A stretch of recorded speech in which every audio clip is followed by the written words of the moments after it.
Boa noite, meus queridos amados. Chegou o momento de nós compartilhar mais uma ministração da graça de Cristo.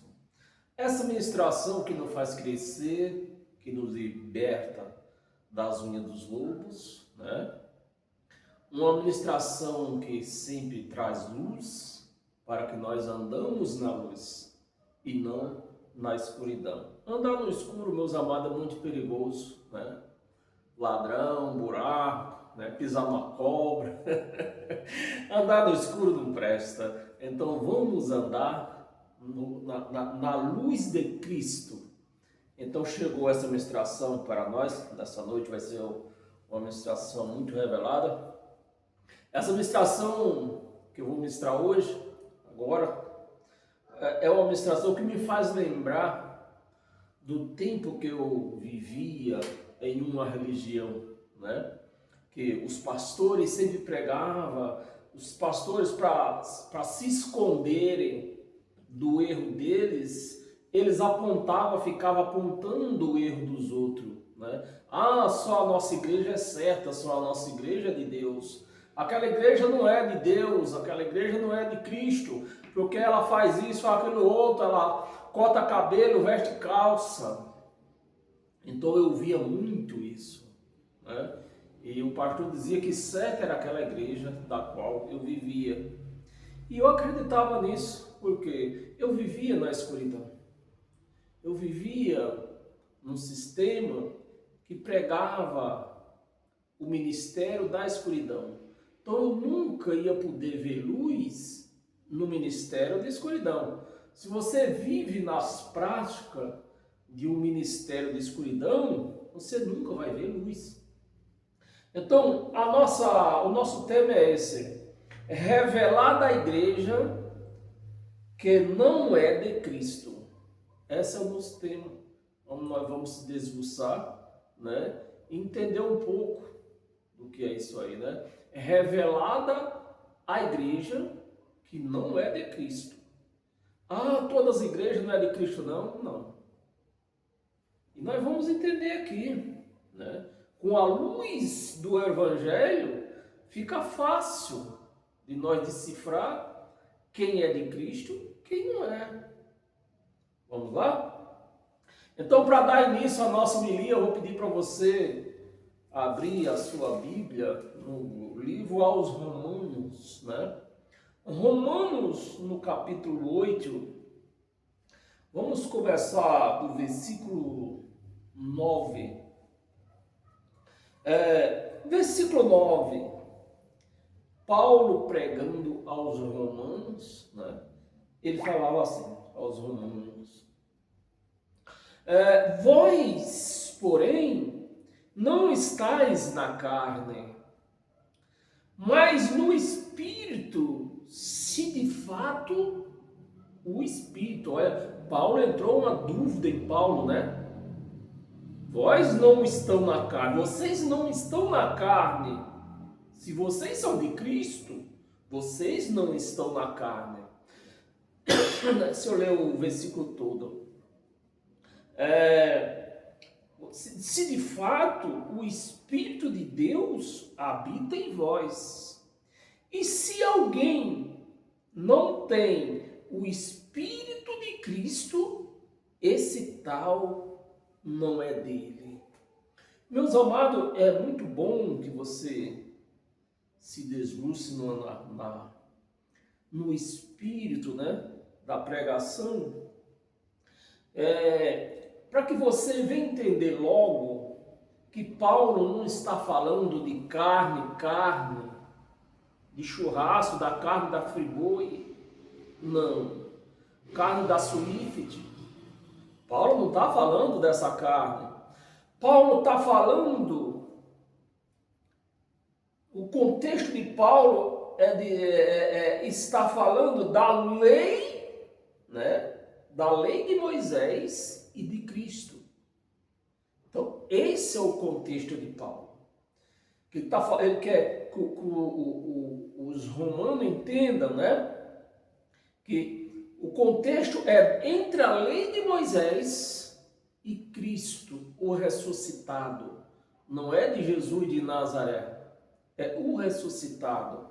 É esse o contexto que Paulo quer dizer nesse versículo, né? Veja, quem está em Cristo não está na lei de Moisés. É esse o contexto de Paulo, quer fazer eles entender. Quem estava na lei de Moisés, esse estava na carne. Por quê? Porque está na carne não é como se prega dentro dessas religiões por aí. Dentro, para esse povo religioso, está na carne é estar usando a bermuda, está na carne é estar usando a camiseta regata. E voltando para o lado das mulheres, está na carne é estar usando um batom, está na carne é cortar o cabelo, está na carne é usar um colar como eu estou usando. Então, esse é o estar na carne dentro das religiões. Mas você, já pelo esse primeiro versículo aqui que nós estamos lendo, você já deve ter entendido que o estar na carne de Paulo é estar na lei de Moisés. Ou seja, o não estar na carne, né? Porque o versículo começa, não está na carne, né? O versículo 9. Vós, porém, não estáis na carne. Por que Paulo está se referindo à carne?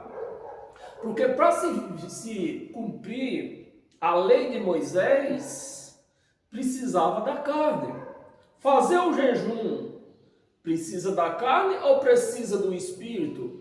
Precisa da carne, espírito não come, espírito não tem fome. Buscar Deus no monte está na carne ou está no espírito? É estar na carne, porque você tem que levar o seu corpo até o monte. Se não fosse o seu corpo, o espírito ia só, porque o espírito não precisa de condição, né?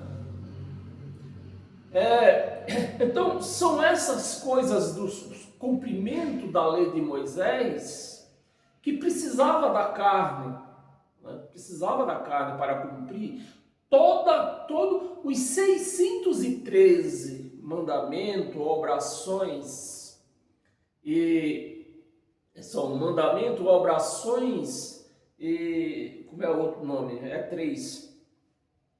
E ordenança, né? Então, todas essas 3 coisas que no total dá 613, todas elas precisavam estar na carne, precisava da carne para cumprir. Então, é isso estar na carne e o não estar na carne que Paulo está se referindo. Porque se você está em espírito, você não precisa de nada, você precisa de Deus. Amém, meus amados?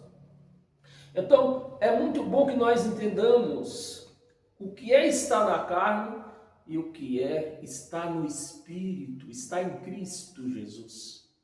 Quando você está em Cristo, você não pode estar em Moisés. Ou você escolhe Cristo ou você escolhe Moisés. Os dois, é impossível viver as duas coisas. Porque uma está ao contrário da outra. Um é o contrário da outra, né? Então, meus amados, é isso aí. Eu queria começar nesse mesmo capítulo. Nós lemos o versículo 9. Eu queria começar do versículo 1. E vamos ler até chegarmos até o 9 para que você entenda o que era não estar na carne de Paulo, né? Agora, pois, já nenhuma condenação há para os que estão em Cristo Jesus. Preste atenção, meus amados, no que você lê na Bíblia.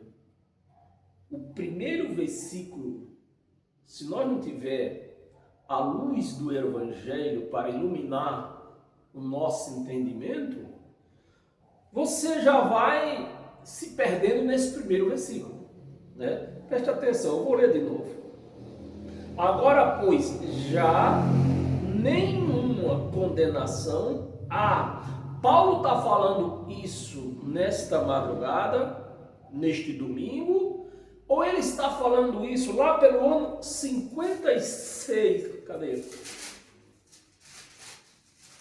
Lá pelo ano 56 da era cristã. No ano 56. Então, no ano 56, nenhuma condenação haveria mais. Isso é para quem está no Espírito, quem está em Cristo.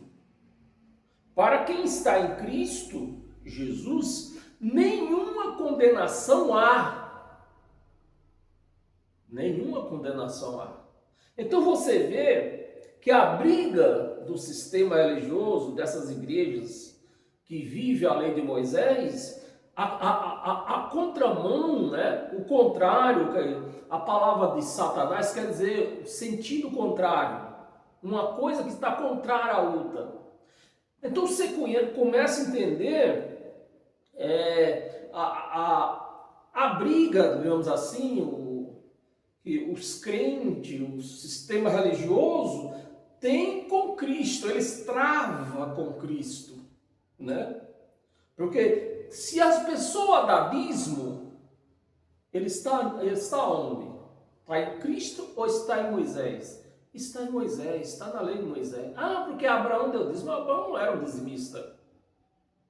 Abraão, ele nunca deu dízimo daquilo que era dele. Abraão, ele deu 10% do despojo de uma guerra, que segundo conta a história, era uma regra de quem se vencia uma guerra, né? Então, Abraão deu o dízimo do despojo da guerra.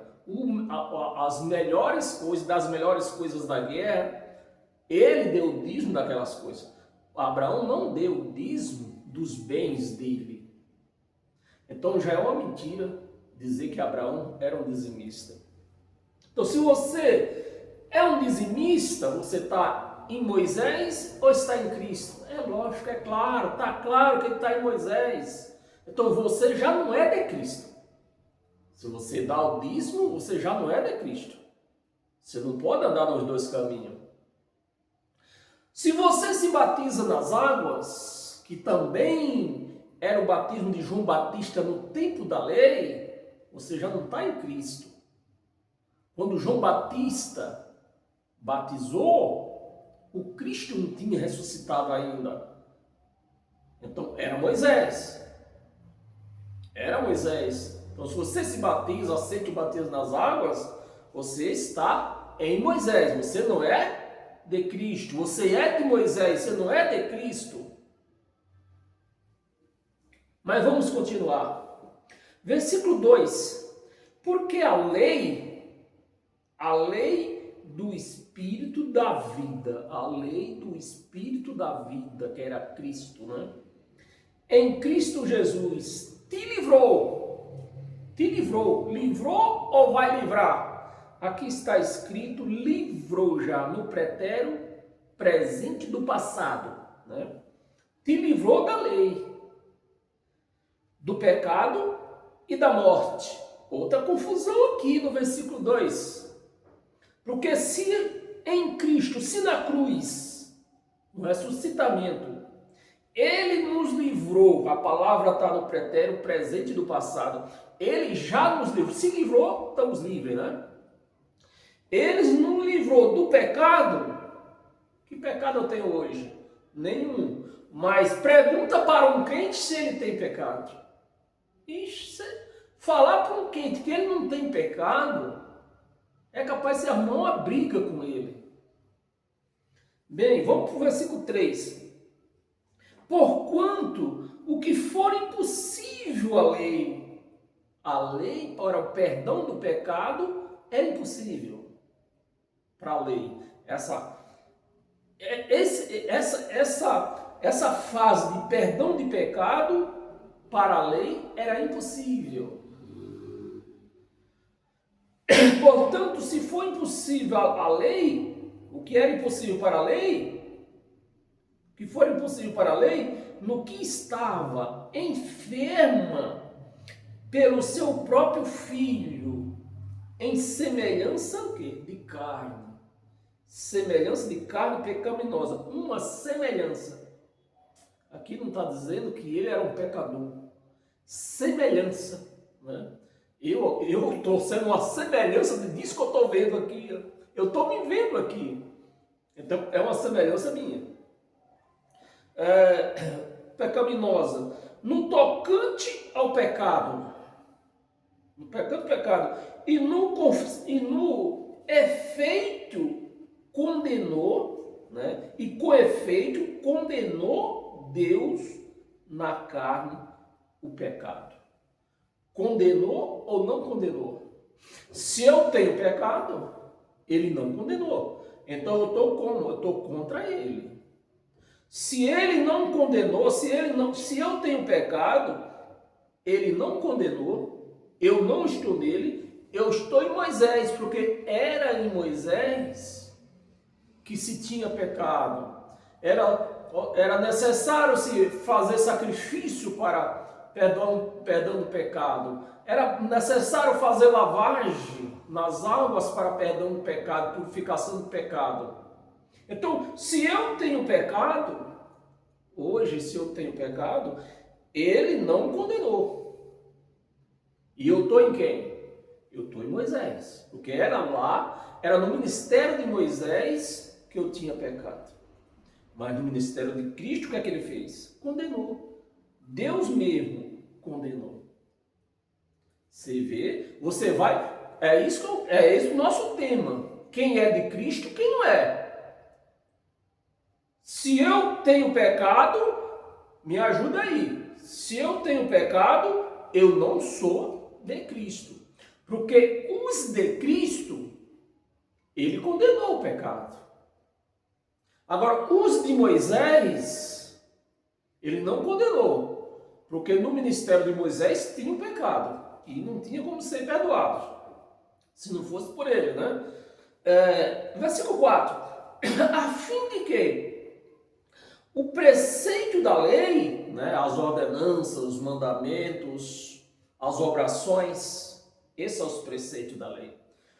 A fim de que os preceitos da lei se cumprissem em nós, que não andamos segundo a carne. Você vê, meus amados, que todo o texto que nós estamos lendo, vamos ler 9 versículos, aqui não mostra camisa, não mostra calça, aqui não mostra corrente, aqui não mostra um sarapatel, aqui não mostra uma buchada, aqui não mostra um porco. O que é que mostra aqui? A lei de Moisés e a lei de Cristo. As duas. Ou eu estou numa, ou eu sou na outra.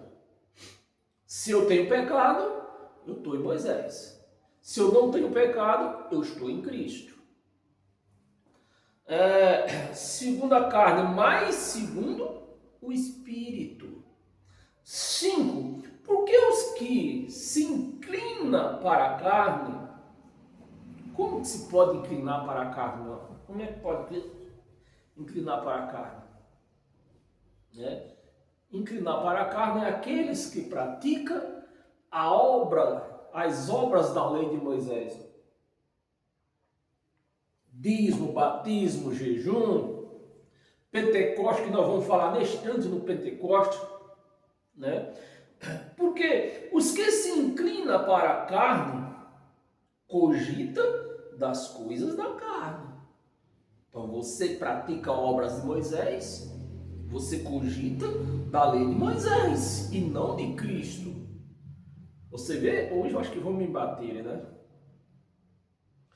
Porque se eu estou em Cristo, a palavra está mostrando. Eu não pratico obras de Moisés. Se eu sou de Cristo, eu não pratico obras de Moisés. Agora, se eu não sou de Cristo, eu pratico obras de Moisés, da lei de Moisés. Bem, vamos continuar aqui. Mas os que inclinam para o Espírito, das coisas do Espírito, das coisas do Espírito, 6. Porque o pendor da carne, então eu vou traduzir, o pendor da lei de Moisés, aquela obrigação que você tinha de cumprir a lei de Moisés. Porque o pendor da carne dá o quê? Dá para a morte. Era exatamente o ministério de Moisés, um ministério de condenação, de escuridão e morte. É exatamente isso aqui. Mas o do Espírito para a vida e paz. Então, se eu vivo no Espírito, na lei de Cristo, eu tenho paz, né? Eu tenho vida e uma vida com paz, em paz, né? Vida e paz. 7. Por isso, o pendor da carne, a obrigação de cumprir a lei de Moisés, que era com a carne, você cumpria, o pendor da carne é inimizade. Contra quem? Contra Deus. Você começa a entender o porquê que os crentes vivem se lamentando, pedindo perdão a Deus nas suas orações, porque eles estão em inimizade com Deus. Eles não fizeram a paz com Deus. Estão em uma inimizade. Por isso que eles jejuam para que Deus possa ouvir a oração deles. Por isso que eles fazem voto para que Deus possa receber o voto deles. Mas chegou a graça, não tem mais troca. Ou você está em Cristo, ou você está em Moisés. Se estiver em Cristo, você tem vida e vida em paz com Deus. Se eu estou em paz com Deus, eu não tenho confusão com Ele, eu não tenho nada com Ele, não tenho nenhuma contradição com Deus, eu estou em paz com Ele. Ele está em paz comigo. Nós vimos só... Como é que chama? Se você está em paz com Deus, você está em paz com Deus. Porque nós estamos em Cristo Jesus. Mas logo você vê o porquê que os crentes clamam, choram, eles pegam um pedaço de, comem um pedaço de pão, bebem um copo de quiçu, aí eles pegam logo a unção do Chaves. Parece um velório. Por quê? Eles não estão em Cristo. Eles não estão em paz com Deus. Eles estão aqui, eles estão em inimizade com Deus. Inimizade com Deus. Há uma guerra entre eles e Deus. Mas se eu estou em Cristo, se você está em Cristo, essa inimizade não existe, né? Vamos continuar. Inimizade contra Deus, pois não está sujeito à lei de Deus, que é a lei de Cristo. Tem a lei de Deus e a lei de Moisés. É diferente. A lei de Deus é uma coisa, a lei de Moisés é outra. A lei de Moisés era 613 mandamentos.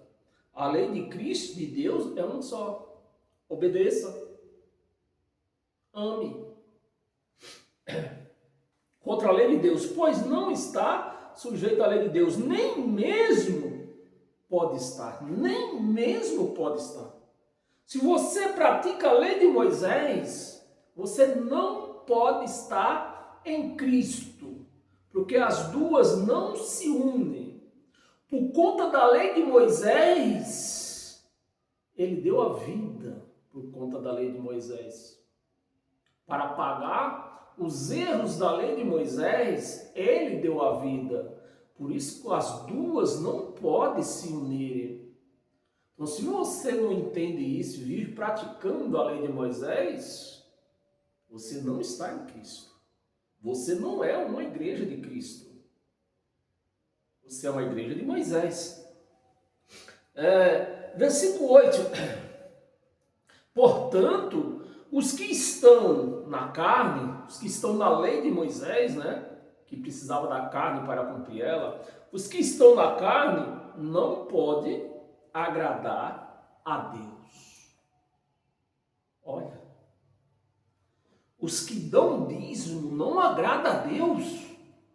É os que estão aqui, é o que está escrito aqui. O jejum, eu faço um jejum e não agradei a Deus. É o que está escrito aqui. Ó. Eu me batizei nas águas, não agradei a Deus. É o que está escrito aqui. Porque tudo isso era da lei de Moisés. E quem vive na lei de Moisés aqui, não pode agradar a Deus. Aí, para nós fechar com o versículo 9, né? Nós começou. Vós, porém, isso, meus amados, se chama hermenêutica daquilo que você lê. Você não pode ler um versículo fechado e tirar a doutrina daquele versículo. Você tem que fazer hermenêutica de tudo que você lê. Aí o versículo 9 remata o que nós já lemos, né? Vós, porém, não estáis na carne, mas no Espírito, se de fato o Espírito de Deus habita em vós. E se alguém não tem o Espírito de Cristo, esse não é dele. Amém, meus amados? Isso é para quem vive na lei de Moisés. Precisa saber, precisa entender, né? E para nós confirmar isso, vamos ver se esse povo, principalmente, eu quero direcionar essa ministração hoje, que você já viu que começou bem. Os pentecostais, os crentes pentecostais. Vamos ver se os pentecostais são de Cristo ou não são. Vamos ver? Abra sua Bíblia em Êxodo, capítulo 23. Vamos ver se eles são cristãos mesmo, porque para ser cristão tem que estar em Cristo. Se não estiver em Cristo, não é de Cristo. É de Moisés, seja lá de quem for, mas de Cristo não é.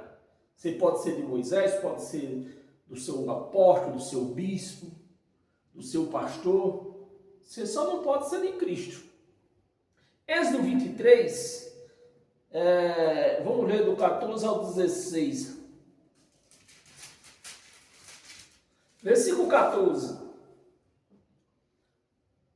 Lá em Israel, os judeus, eu não sei se tinha, eu não posso te afirmar que tinha ou que tem, porque eu nunca fui lá, né? Mas vamos aqui. Tinha ou tem lá em Israel, sei que se você está me entendendo, né? 3 festas importantes o povo judeu. Era o povo judeu, era Cristo, porque aqui não havia nada de Cristo. Aqui não tinha cristão.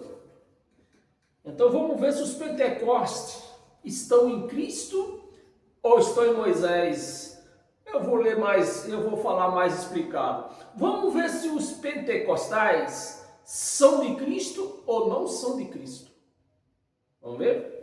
3 vezes no ano se celebrava festas. 3 vezes no ano. 15. Guardarás, olha a ordenança da lei de Moisés. Guardarás a festa de pães asmo. Que festa que é essa praticada dentro do pentecostal hoje? A Santa Ceia. A maledita da Santa Ceia. É a Páscoa deles lá. 7 dias comerás, 7 dias, era uma semana inteira. 7 dias comerás pães asmo, como te ordenei, e ao tempo apontado do mês, né? Te ordenei ao tempo apontado no mês de Abibe. Abibe. Então, essa era uma das primeiras festas que os judeus praticavam. Os judeus, antes de Cristo, praticavam. Se era antes de Cristo, havia algum cristão aqui? Não havia. E os crentes que praticam a Santa Ceia, que é a Páscoa deles lá, são cristãos? Podemos considerar como cristão praticando Páscoa? Não podemos classificar como cristão. Continuamos. Porque nele, né, saíste, né, que era a comemoração, você vê a festa da Páscoa, o que eles comemoravam e o que os crentes praticam hoje. A Santa Ceia é essa comemoração, né? Porque nele saíste do Egito. Há alguma coisa de cristão aqui? Até agora não apareceu nenhum cristão aqui. Uma ordenança para o povo judeu. Ninguém apareça de mãos vazias perante mim. Olha. Aí o pastor lá em cima de um local chamado altar, que não é altar, é um picadeiro. Ele começa lá a falar lá, baçuda na bacia, siricanta lá na lama, aí o povo não entende, o vizinho cutuca. O que ele está falando? O que é que ele quer dizer? Aí o cara diz, ó, faz um pix. É isso que ele quer dizer, faça um pix. Aí ele fica com essas palavreadas aí, né? Que língua, você vê, essa coisa de pentecostal. É coisa de pentecostal. Dizendo que língua é coisa de anjo, mas aqui não vai dizer nada que é coisa de anjo. Então, se eu pratico isso aqui, eu estou comendo angu com caroço. Mas aqui não tem nada de pentecostal. Aliás, não tem nada de cristão aqui. É pentecostal. Né? Eu li, se eu ler essa parte toda aqui. Estamos no 15, né? 16. Guardais a... Não, é do 15 nós ainda estava ainda. Ninguém aparece de mãos vazias. Foi aqui que eu parei, né? De mãos vazias. Ou seja, faça o pix. Veja só. Lei de Moisés. 16. Guardará a festa da cega. Essa festa da cega era o tempo da colheita, era a festa da colheita, que também se faz dentro. Eles mudaram o nome, né? Eles mudam o nome, mas todo mês as igrejas fazem essa festa. Essa festa era a festa aliás, a festa da cega, como está escrito aqui, festa da cega dos primeiros frutos. Então era a festa das primícias. O que se prega dentro das igrejas hoje. Isso aqui é o que mais prega, porque dá dinheiro. Os 10%, os primeiros dinheiros, os primeiros 10%. 10% é 10%. Não dá para saber se é da ponta ou se é da cabeça. 10% é 10%. Os primeiros frutos era a festa da cega, né? Os primeiros frutos do teu trabalho, que houveres semeados no campo. Aí vem outra festa. E a festa da colheita, essa festa da colheita era comemorada no 50 dias depois da Páscoa. Por isso, da onde, eu vou ler aqui que eu escrevi. Assim, fica menos possibilidade de erro. Bem, eu escrevi aqui, existia ou existe 3 festas importantes: Páscoa, primícia e colheita. que é a festa de Pentecostes, a festa da colheita, é a festa de Pentecostes, praticada 50 dias após a Páscoa. Por isso que traz a origem Pentecoste, né? Se eu te dar um exemplo aqui. Festa da colheita, que é a festa de Pentecoste. O que acontecia? Que acontecia 50 dias após da Páscoa. É da onde vem a origem pentecostal. Vem da origem 50 dias, né? E eu vou dar um exemplo. 50, da origem 50. Aí eu vou falar um paralelo aqui, né? Para que você entenda a origem pentecostal, que a origem pentecostal não é como os pentecostes, os crentes pentecostal acreditam que é a descida do Espírito Santo. Pentecostal vem da festa da colheita 50 dias depois da Páscoa. Né? Você vê que não tem nada de cristão aqui nessa festa. Por exemplo, se o Brasil for campeão por 5 vezes, como passaria a ser chamado pentacampeão? É isso? Pentra é pentra? Pentra, né? Pentacampeão. Porque foi campeão 5 vezes. Eu escrevi isso aqui para você entender a origem do Pentecostes, que não é descida de anjo, não é descida de nada. A origem de Pentecostes é a celebração de 50 dias depois da Páscoa. Não tem nada com o Espírito Santo descendo do céu aqui. Só na mente de gente ignorante. Só na mente de gente analfabético bíblico.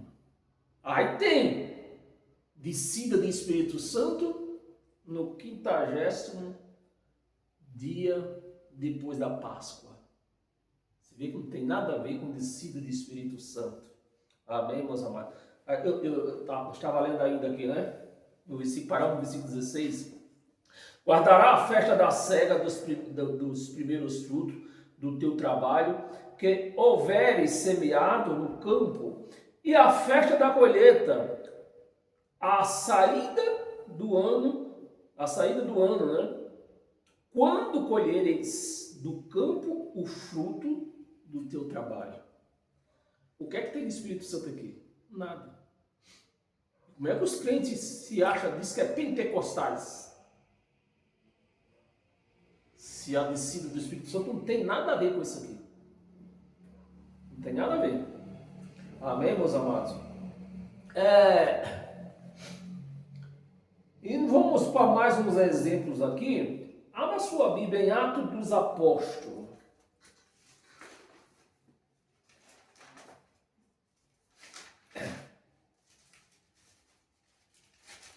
Atos dos Apóstolos, no capítulo 2.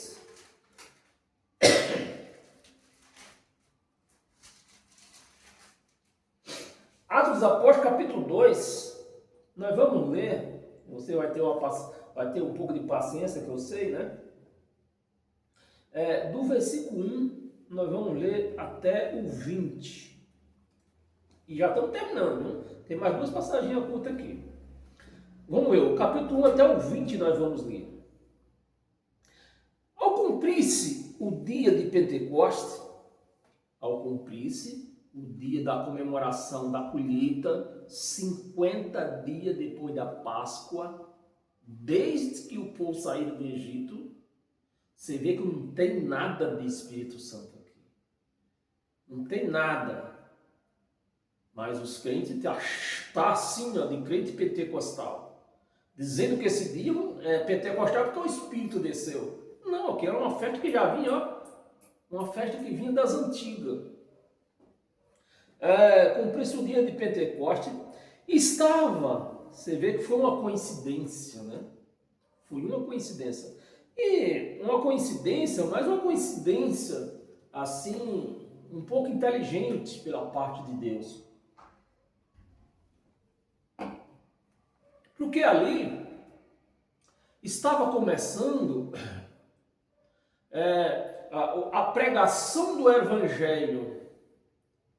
E Deus precisava, tinha pressa que o povo entendesse do Evangelho, né? Então, quanto mais gente aprendesse, chegasse ao entendimento que a lei acabou, melhor. Então, e nessa festa vinha gente de todas as nações. Por isso que houve essa coincidência, né? Não que o pentecostal é a origem da descida do Espírito Santo.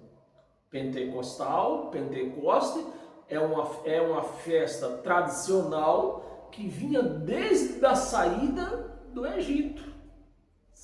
Não tem nada de Espírito Santo. Então, como é cristão praticando uma festa pagã, porque é uma festa pagã o Pentecoste, né? Pentecoste estavam todos reunidos no mesmo lugar. 2. De repente veio do céu um som como de um vento impetuoso, né? Um vento impetuoso, e encheu toda a casa onde estavam assentados. Estava sentado 3. E apareceram aqui, nessa leitura aqui, que eu quero trazer para você, o entendimento que eu quero trazer para você, para que você não viva nesse engano, é que pentecostal não tem nada a ver com descida do Espírito Santo, né? E não tem nada a ver com lava-suga da bacia siricanta lá na lama. Não tem nada a ver uma coisa com a outra. Tudo isso é uma enxurrada de engano que domina, infelizmente, a igreja chamada de Cristo. E apareceram distribuídas entre eles línguas, né? Línguas como de fogo, ou seja, no meio deles saiu, sabe, aquilo. Você que pratica fogueira santa, você sabe disso, né? Ao engano, se você pratica a fogueira santa, você já sabe do engano como é que é. A língua de fogo era como se fosse aquele véu que quando se põe na fogueira santa, que de santa não tem nada, é o engano, na fogueira do engano, aquelas línguas de fogo, aqueles véuzinhos, fica voando assim, né? Pelo o ventilador que fica ali debaixo. Então fica balançando aquilo lá. Então era mais ou menos esse cenário que estava acontecendo nesse dia. Uns véuzinhos, né, línguas de fogo, pedaços de véuzinho voando no vento. Sabe quando dá aquela ventania, aquele redemoinho? Que você vê bagaço voando para um lado, bagaço virando para o outro, bagaço virando para outro. Era exatamente isso que estava acontecendo lá. Deu aquele vento e ficou no meio deles lá aquelas pedaços tipo assim, né? Aquelas pedaços de véu vermelho que representa o fogo, né? Voando entre eles. Bem, você já entendeu que explicar melhor do que isso é impossível. Estávamos no 3, né? E apareceram distribuídas entre eles línguas como de fogo, não tem nada de anjo aqui. E pousou uma sobre cada um deles. Todos ficaram cheios do Espírito Santo e passaram a falar em outras línguas. Passaram a falar, meus amados, me ajuda aí.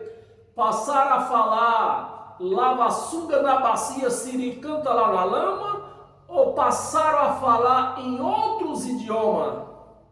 Porque ali estavam muitas nações unidas ali. E cada uma tinha sua linguagem, né? Tinha o seu idioma. Então, a partir daquele momento, não existia ainda a escola CCEE, né? para se fazer um curso e aprender outras línguas, outros idiomas. Então não existia essa escola ainda. Então era necessário o quê?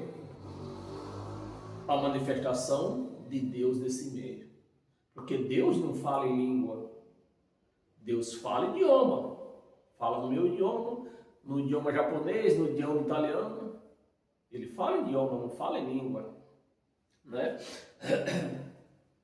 A falar em outras línguas, segundo o Espírito Santo lhe concedia que falasse. Então você vê que é claro que é idioma, outros idiomas. Tinha muita gente tinha várias nações ali de idioma diferente. E Deus queria que todo aquele povo entendesse o que estava sendo pregado. Né? Versículo 5. Ora, estava ali habitando em Jerusalém, judeu, uma língua, homens piedosos, vindo. Então, se eu voltar um pouco a fita aqui, estava ali habitando em Jerusalém, judeus, homens piedosos, vindo de outras nações. Então, esses judeus que veio de fora, ele já não falava a língua daqueles judeus que moravam ali em Jerusalém. Está me entendendo, meus amados? Então, houve a necessidade da manifestação do Espírito de Deus ali. Vindo de outras nações, debaixo do céu. 6. Quando, pois, se fez ouvir aquela voz, fluiu a multidão que se possuiu de perplexidade, porquanto cada um ouvia falar na sua própria língua. É como eu estivesse aqui falando na minha língua portuguesa e tivesse aqui um japonês que nunca viu falar em português, em língua portuguesa, e ele entender o que eu estou falando, né? É como se o Espírito Santo nele é quem traduzisse, né, a minha fala para o japonês. Então, o Espírito Santo no japonês ia traduzindo aqui isso que eu estou falando e ele entendendo. Era o que estava acontecendo aqui. Mas para os pentecostais é língua de anjo. Sua própria língua. 7. Estava, pois, atônitos, né? Se admiraram.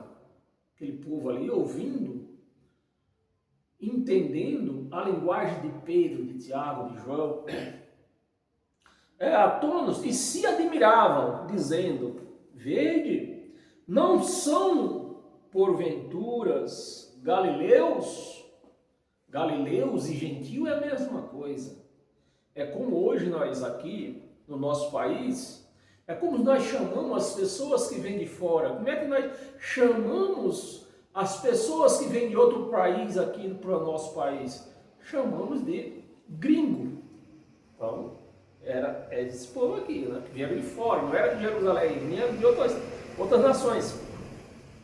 Não são, porventura, galileus todos esses que aí estão falando? 8. E como os ouvimos falar, cada um em nossa própria língua materna? É língua de anjo ou é idioma?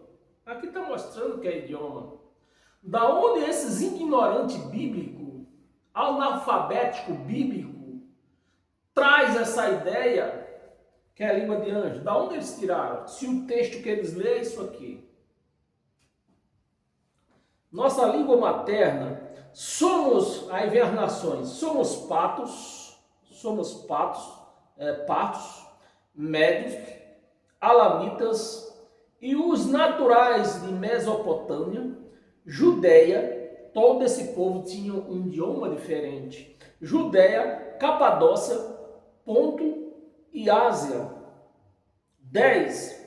Da Frígia, da Panífia, do Egito, das regiões da Líbia, das imediações de Cirene e romanos que aqui residem. Cada povo desse tinha o seu próprio idioma. Mas naquela hora, todos esses idiomas virou um só. Então o Espírito Santo, houve a necessidade da intervenção do Espírito Santo.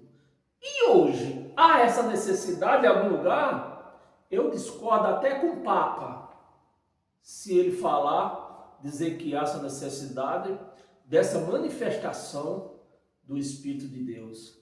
Porque hoje nós temos uma CCIE, é só você pagar, fazer um curso, escolher o curso que você quer, ou aprender vários cursos. Você vai aprender o CCIE do inglês, o japonês, o italiano. Tá me entendendo, meus amados? Chega de engano. Chega de engano. Eu me admiro vendo um homem tipo Silas Malafaia pregar um engano desse para o povo daí que frequenta a igreja dele. E o povo cai. Por que eles caem? Porque o povo quer engano. O povo não quer entendimento de Deus. O povo quer o engano. Ser enganado é bom, ser enganado é fácil. Enganar é fácil. Difícil é pregar a verdade. Reside 11. Tanto judeu como prosélitos, crentenses, mais nações aqui, meus amados, mas todos ouviram uma língua só. Arábios, como os ouvimos falar em nossa própria língua as grandezas de Deus. 12. Todos atônitos, perplexos, interpretavam uns aos outros. Que quer dizer isso? Esse povo são galileus, não pode ouvir, não pode falar a nossa língua. Mas estão aí, uma língua só, todo mundo entendendo. Sem CCIE, sem nada. Agora o crente não quer pagar um curso para falar um CCIE, quer falar em língua. Vai estudar, que você fala em língua. Isto quer dizer, 13. Outros, porém, zombando, dizia, estão embriagados. Então se levantou Pedro. Se levantou a voz da verdade. Preste atenção. Então se levantou a voz da verdade. Se levantou Pedro com os 11 e, erguendo a voz, advertiu-os neste termos: varões judeus e todos os habitantes de Jerusalém, tomai conhecimento disto e atentai nas minhas palavras. 15. Esses homens não estão embriagados, como vindes pensando, senão esta é a terceira hora do dia, 9 horas da manhã. A terceira hora do dia, 16. Mas o que ocorre, preste atenção, mas o que ocorre é que foi dito por intermédio do profeta Joel, lá atrás, anos atrás. Profeta Joel, que acontecerá, a profecia do profeta Joel, antes da descida do Espírito Santo, né? Então o profeta Joel profetizou: olha, acontecerá, porque não tinha acontecido, mas o Espírito Santo desceu. Se desceu, não vai acontecer mais, porque ele já desceu, está em mim, está em você, está em todos nós. Está em todos nós. É preciso fazer um CCIE? Não, porque não é nós que falamos com ele, é ele que fala com nós. E ele fala a língua de todas as nações do mundo. Então você vê o engano dentro dessas chamadas igrejas, principalmente os que se chamam pentecostais, porque eles querem entrelar a descida do Espírito Santo com o costumes de pentecostal, as festas tradicionais do pentecostal que vinha do Egito, onde não tinha Espírito Santo. Você está me entendendo o tamanho do engano que se vive dentro dessas igrejas por aí? Acontecerá nos últimos dias, olha, e hoje esses enganadores, às vezes pegam uma conversa solta à toa por aí, olha, bem que está escrito que nos últimos dias, mas os últimos dias aqui era o dia de Pedro, de Paulo, de João, de Tiago, de todo aquele povo ali, ó, nos últimos dias. Pedro dizendo, isso aí é o que está acontecendo aí, ó. Não é língua de anjo. O que está acontecendo aí é que o profeta Joel profetizou que nos últimos dias o Espírito ia se manifestar em toda a carne.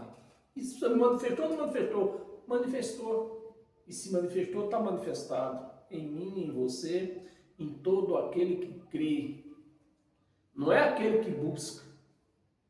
Porque nas chamadas igrejas, uma hora tem que buscar, outra hora tem que devolver. Né? Vamos lá. Nos últimos dias, diz o Senhor, que derramarei do meu espírito sobre toda a carne. Então você vê que esses últimos dias pregados hoje por aí é engano. Vossos filhos e vossas filhas profetizarão, vossos jovens terão visões, sonharão os vossos velhos, 18, até sobre os seus servos e sobre as minhas servas derramarei do meu espírito naqueles dias e profetizarão. Profetizar hoje, meu amado, não é um profeta, um lava-açúcar na bacia. Profeta hoje é todo aquele que lê isso aqui.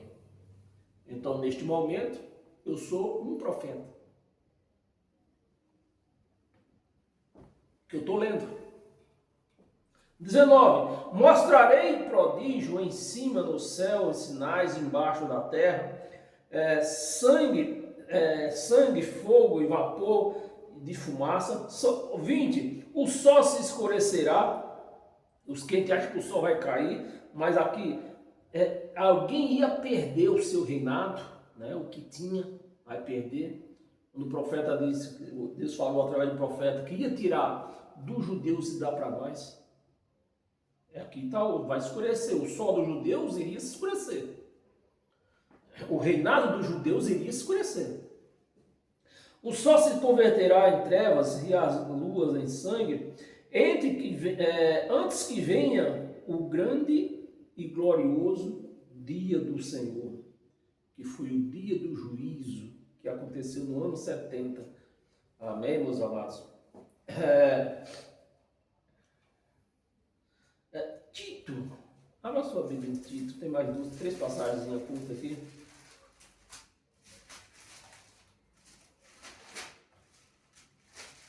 Tito, capítulo 3, vamos ler do 5 ao 7, versículo 5.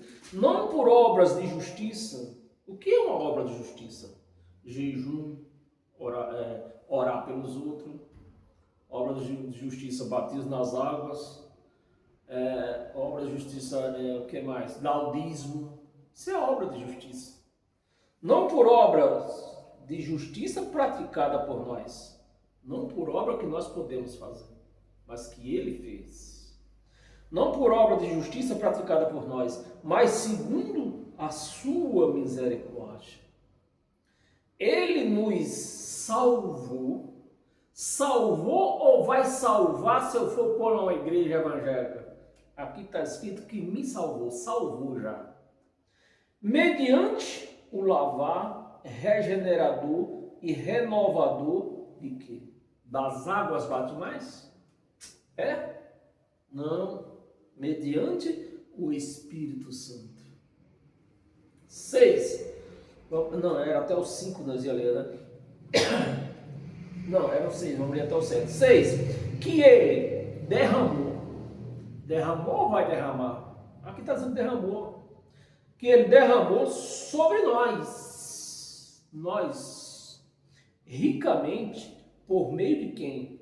de Jesus Cristo por meio do corpo, que era o corpo dele. O corpo foi a cruz pelaquela paga, né? O corpo na cruz foi por esse meio. De Jesus Cristo nos salvou. 7. A fim de que, justificados, então se ele derramou, se ele salvou, nós que somos de Cristo, estamos justificados. Mas aqueles que não são de Cristo vão buscar justificação no jejum, no quisuco, no pão, nas águas batismais. Em que mais? Na oração do pastor. Mas ele está dizendo aqui, foi ele que fez isso aqui. Estamos justificados por graça, não é por mérito nosso, é por graça. Nos tornemos, você vê que está tudo no passado, nos tornemos seus herdeiros segundo a esperança, presta atenção, a esperança da vida eterna, não é da vinda, é da vida eterna. Então o Espírito Santo era a nossa esperança, a esperança de todos ter o Espírito Santo. O Espírito Santo chegou e vai viver entre nós eternamente. Amém? Até o 7. 1 de Coríntios, volta um pouco. 1 de Coríntios, capítulo 14.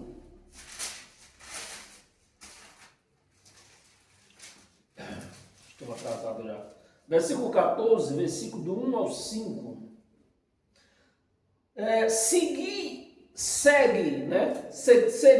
o amor. Olha a lei de Cristo é essa agora. Seguir o amor e procurai com zelo, andais com zelo, dando bom testemunho, e procurai os dons espirituais, não é mais da carne. Os dons espirituais, mas principalmente que profetizeis, que é isso que eu estou fazendo aqui, lendo para você, para mim, para você, né? Profetizeis, pois quem fala em outra língua não fala a homens. Ou seja, se é um japonês que está pregando isso aqui na linguagem dele, e eu estou aqui do lado dele, não entendo nada de japonês, língua japonesa, o que é que serve para mim? Não serve nada. Você está me entendendo? Não fala a homem, senão a Deus, visto que ninguém o entende. E em espírito fala mistério. Então, se o japonês prega isso aqui e eu não entendo nada do idioma japonês, para mim é um mistério. Não serve para nada. Versículo 3, mas que profetiza, fala aos homens, né? Edificando e exortando e consolando. 4, o que fala em outra língua, a si mesmo edifica, a si mesmo edifica, mas o que profetiza, edifica a igreja. 5, eu quisera que vós todos falasse em outra língua, outro idioma. Se vocês falassem em outro idioma, por exemplo, se eu falasse em outro idioma, aonde eu entrasse, fosse no japonês, no italiano, né, eu entendia. Que bom fosse assim. Mas se eu não fazer um CCIE, eu não vou entender nada. Outra língua, muito mais, porém, que profetizeis, pois quem profetiza é superior ao que fala em outras línguas, salvo se interpretar. Então, se tiver uma pessoa, o japonês está pregando aqui, tem uma pessoa de lado interpretando, né? Interpretar para que a igreja receba a edificação. E para nós encerrar com toda sorte de bênção, abra sua Bíblia em Romanos, um pouquinho ainda mais atrás. Romanos no capítulo 12, para nós encerrar. Capítulo 12, versículo 1. Versículo 1. Rogo-vos, pois, irmãos, pela misericórdia de Deus, que apresentei o vosso corpo por sacrifício vivo, santo e agradável a Deus, que é o quê? O jejum, batismo nas águas, santa ceia, que é o vosso culto racional. Esse é o sacrifício que agrada a Deus. 2. A vós não conformeis, e vos não conformeis com este século que eles viviam. Não conformei com este século, mas transformai-vos. Vocês têm que ser transformados. E quando um crente, um pastor, lê esta palavra, mas transformai-vos, ele já manda transformar o guarda-roupa. A mulher não vai usar mais calça, tem que comprar um vestido, vá até o mocotó. Transformai-vos, não pode cortar o cabelo. Transformai-vos, tira o batom. Transformais, homem, não viste a camiseta regata. Esse é o transformar da igreja evangélica. Mas o transformar aqui é na mente. Você tem que renovar a sua mente. Inclusive em outras traduções está renovais, né? Transformai-vos com este século, né? Não conformeis com este século, mas transformai-vos pelo quê? Pela renovação. Aí ninguém vai logo no guarda-roupa, joga tudo fora e vai se transformar. Diz que vai se transformar, mas é transformar na mente, não é na carne, é no espírito. Amém? Pela renovação da vossa mente. É a mente que tem que ser transformada. Não é tirar o batom, não é tirar a calça, não é cortar o cabelo, não é tirar o brinco. Não, é tirar a mente suja. A vossa mente, para que experimenteis qual seja a boa, agradável, perfeita a vontade de Deus. Amém, meus amados? Então, está aí mais uma profecia para nós. Então, nesse momento, eu profetizei a graça de Cristo. Para todos nós, eu não vou dizer para vocês, mas para mim também. Eu dependo disso, eu vivo disso. Né? Eu vivo da graça. Eu não ganho dinheiro, não um centavo. Mas é ela que me conduz, ilumina os meus caminhos, né? Me transforma, me educa. E assim eu estou salvo desses cães gulosos que tem por aí. Sejam todos abençoados pela graça de Cristo. Não somente hoje, mas todos os dias da sua vida. E em toda a área da sua vida. E assim nós vamos andando passo a passo a cada dia dessa nossa vida. Amém? Quarta-feira eu estarei de volta. Amém? E nós vamos estar reunidos novamente, unidos em Cristo Jesus. Amém? Até lá.